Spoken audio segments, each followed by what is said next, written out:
ഒരു ചെറിയ കാര്യം പറയാൻ വന്നതാണ്. നമുക്കുള്ളിൽ ഇപ്പോഴും ആ 1 വയസ്സുകാരനും 2 വയസ്സുകാരനും കാര്യമൊക്കെ ആയൊരു ആ ചെറിയ കുട്ടി ഇപ്പോഴുണ്ട്. പക്ഷേ കാര്യം എന്താണെന്ന് അറിയോ? നമ്മളൊക്കെ ഭയങ്കര നിഷ്കളങ്കമായിട്ടാണ് ജനിച്ചിട്ടുള്ളത്. വളരെ എംപ്റ്റി ആയിട്ടുള്ളൊരു മനസ്സൊക്കെ ആയിട്ട് ഈ ഭൂമിയിൽ ജനിച്ച് വന്നവരാണ്.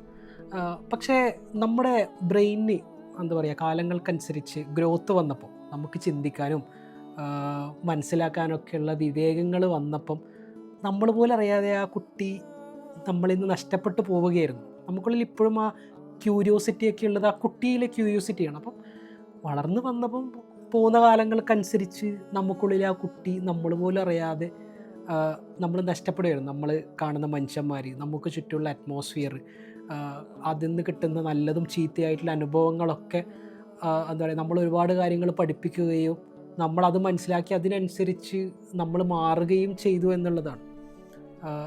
അതിനനുസരിച്ച് നമുക്കുള്ളിൽ ആ കുട്ടി ഇങ്ങനെ എന്താ പറയുക, അകന്നകന്ന് പോയി എന്നുള്ളതാണ്. അപ്പം നമുക്കുള്ളിലെ കുട്ടിയെ റീഡിഫൈൻ ചെയ്യാൻ നമ്മൾ എന്ന് തുടങ്ങുന്നുവോ അന്ന് എന്താ പറയുക, നമുക്കൊക്കെ കുറേ കൂടി നന്നായി ജീവിക്കാനും ചിരിക്കാനും ഒക്കെ പറ്റുമെന്നുള്ളതാണ്. അപ്പം thank you so much. Keep smiling by heart. Total by lips.